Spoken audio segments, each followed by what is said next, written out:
Mummy जी, पापा जी, आप लोग मेरे कमरे में क्या कर रहे हो? मैं घर से बाहर क्या गई, आप दोनों की इतनी हिम्मत कि आप दोनों मेरे कमरे में आकर बैठ गए। झुंझलाते हुए बोली प्रिया। प्रिया की सास सुहानी जी बोली, बहू, हमारे कमरे का एसी काम नहीं कर रहा था।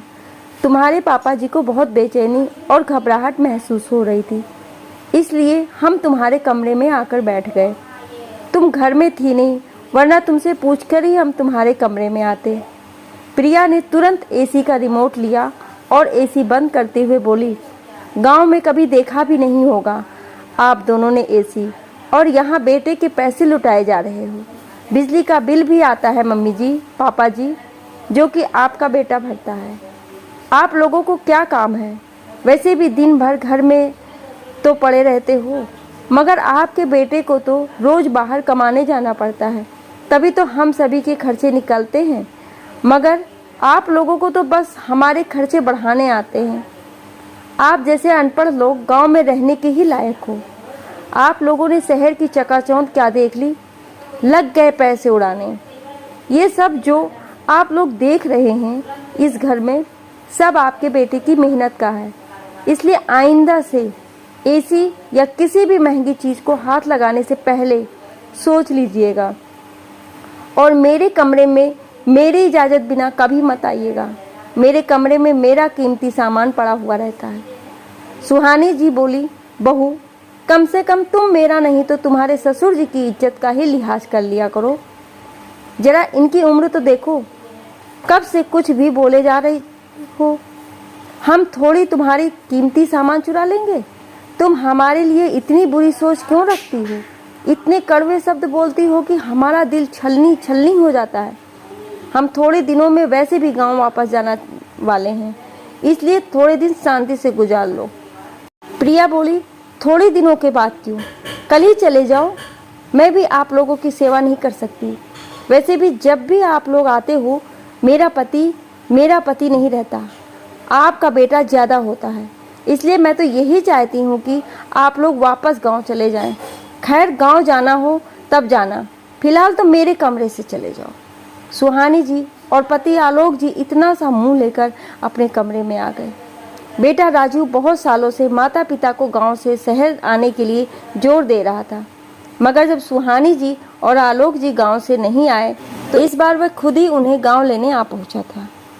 अब के सुहानी जी और आलोक जी ने भी बेटे की जिद के आगे घुटने टेक दिए और वह राजीव के साथ शहर आ गए।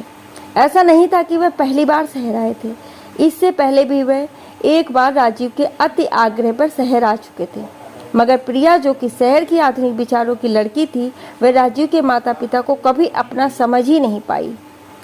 उसे लगा था कि राजीव के माता पिता के गांव से आने के बाद उसकी सारी आज़ादी उससे छीन गई हो। ना उसे पहले की तरह बाहर घूमना मिलता, ना आए दिन घर में सहेलियों को बुलाने को मिलता। 2 वक्त का खाना भी घर में बनाना पड़ता, क्योंकि राजीव कहता कि उसके मम्मी पापा को बाहर का खाना नहीं पसंद है। राजीव बाहर घूमने का नाम भी लेता तो उसके माता पिता को भी साथ ले जाता। उसके माता पिता के प्रति वह प्यार प्रिया को बिल्कुल बर्दाश्त नहीं था। राजीव अपने माता पिता की बहुत इज्जत करता था, जिसे देख प्रिया को बहुत जलन महसूस होती थी। राजीव अपने माँ से अपने मनपसंद पकवान बनवाता और अपनी माँ की खूब तारीफ करता, जिसे देख प्रिया जल भून जाती और उसे अपनी ही सास दुश्मन लगने लगती, क्योंकि वह भली भांति जान चुकी थी कि राजीव अपने माता पिता से बहुत प्यार करता है। प्रिया घर में राजीव के सामने तो अच्छे से रहती, मगर राजीव के ऑफिस जाते ही वह राजीव के माता पिता से दुर्व्यवहार करने लगती।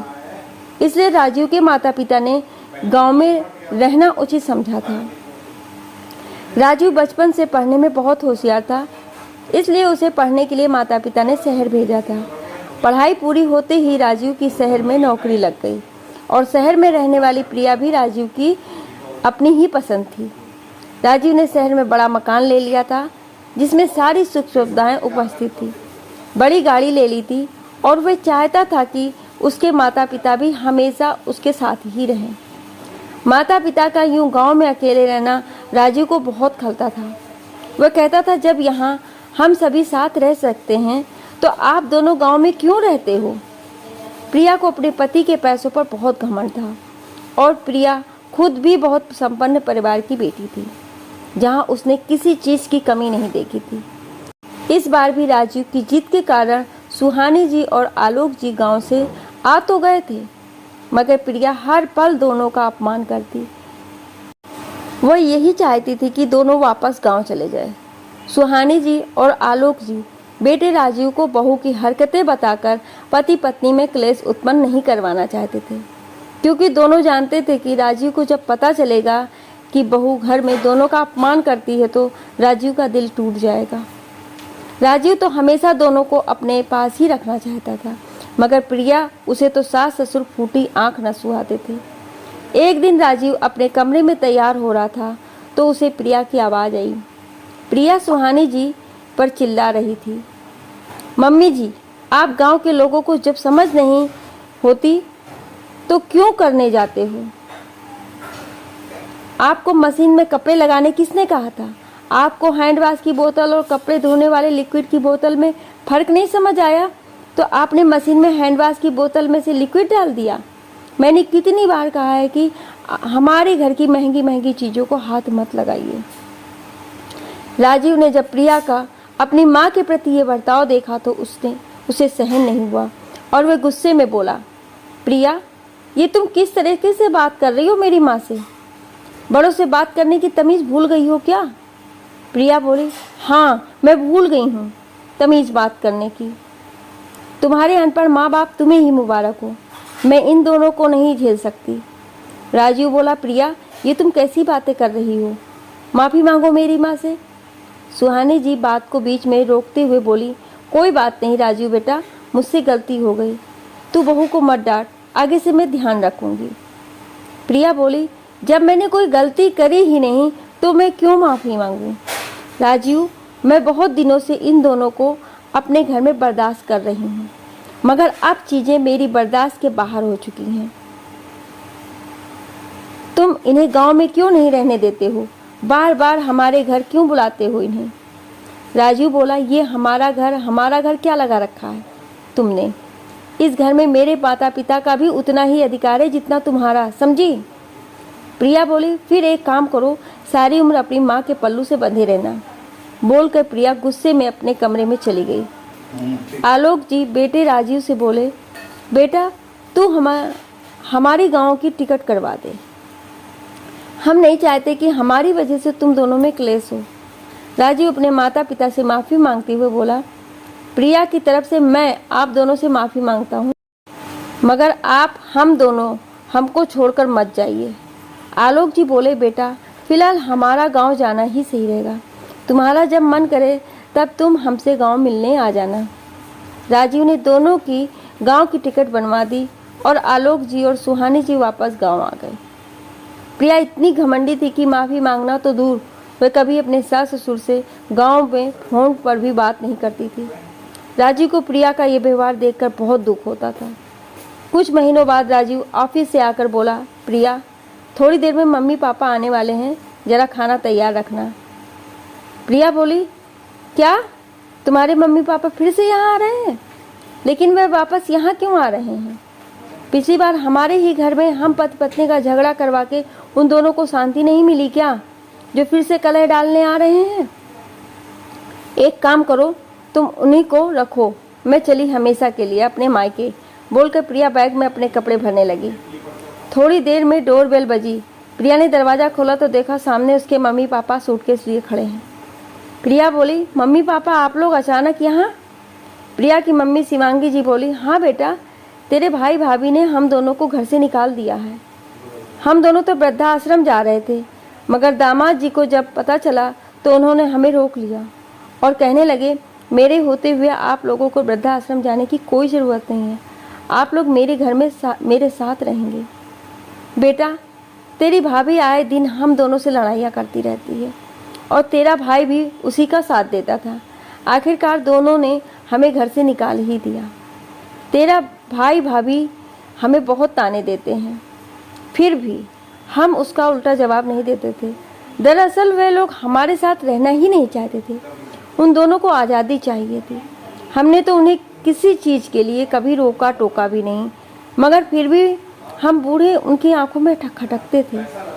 ये सब सुनकर प्रिया रोने लग गई और कहने लगी, मैंने मेरे सास ससुर के साथ दुर्व्यवहार किया है मम्मी, जिसकी सज़ा आज मुझे भगवान ने दे दी।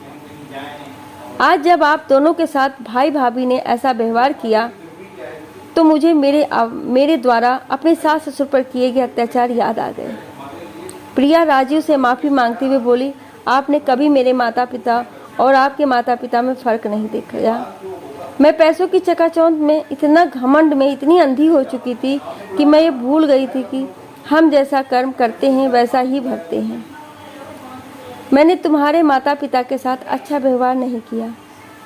ये जानते हुए भी तुमने मेरे माता पिता को अपने घर में पनाह दी। मैं भगवान से प्रार्थना करूंगी कि जब भी हमें बेटा हो वो बिल्कुल तुम्हारे जैसा हो, जो बड़ों का सम्मान करे। राजीव, आज आपने मेरी आंखों पर बंधी पट्टी उतार दी है। राजीव बोला, प्रिया, रिश्तों की अहमियत को समझना बहुत ज़रूरी है। जो दुख आज तुम्हें तुम्हारे माँ बाप के लिए हो रहा है, वही दुख उस दिन मुझे मेरे माता पिता के लिए हुआ था, जिस दिन वे दोनों गांव वापस चले गए थे। प्रिया, बुजुर्गों को ये भौतिक सुख सुविधाएं नहीं चाहिए होती हैं, उन्हें तो बस प्यार और सम्मान चाहिए होता है। राजीव, आपने मेरी आंखें खोल दी, बोलकर प्रिया ने तुरंत गांव में अपने सास ससुर को फ़ोन लगाया और रोते हुए उन दोनों से माफ़ी मांगी और वापस यहाँ शहर आने के लिए जिद करने लगी। सुहानी जी और आलोक जी ने प्रिया को माफ़ कर दिया। सुहानी जी बोली, बेटा, अगर सुबह का भोला शाम को घर वापस आ जाए तो उसे भूला नहीं कहते। तुम्हें तुम्हारी गलती का एहसास हुआ, यही हमारे लिए काफ़ी है। राजीव बोला, देखा प्रिया, मम्मी पापा ने तुम्हें तुरंत माफ़ कर दिया। ये बुजुर्ग लोग तो सिर्फ प्यार और सम्मान के ही भूखे होते हैं, इसलिए ज़िंदगी में हमेशा बुजुर्गों की इज्जत करो। क्या पता वह लोग कब तक हमारे साथ हैं। दोस्तों, हमारे घर के बुजुर्ग हमारे घर का वह पेड़ हैं जिनकी छत्र छाया में हम सुरक्षित हैं। जिस दिन वह पेड़ टूट जाता है, हम भी असुरक्षित महसूस करते हैं। इसलिए हो सके तो बुजुर्गों को और प्यार और सम्मान दें, ताकि वे भी अपने शेष रहे दिन हंसकर बिता सकें। बुजुर्गों के आशीर्वाद से ही घर में बरकत होती है, इसलिए हो सके तो उनका दिल कभी ना दुखाएं। कड़वे वचन बोलकर उनका तिरस्कार न करें, उन्हें तो बस अपनों का साथ चाहिए होता है। आपकी क्या राय है? मेरी कहानी पसंद आए तो लाइक और कमेंट जरूर कीजिएगा और ऐसी ही कहानियाँ सुनने के लिए हमें सब्सक्राइब जरूर करें। Thank you.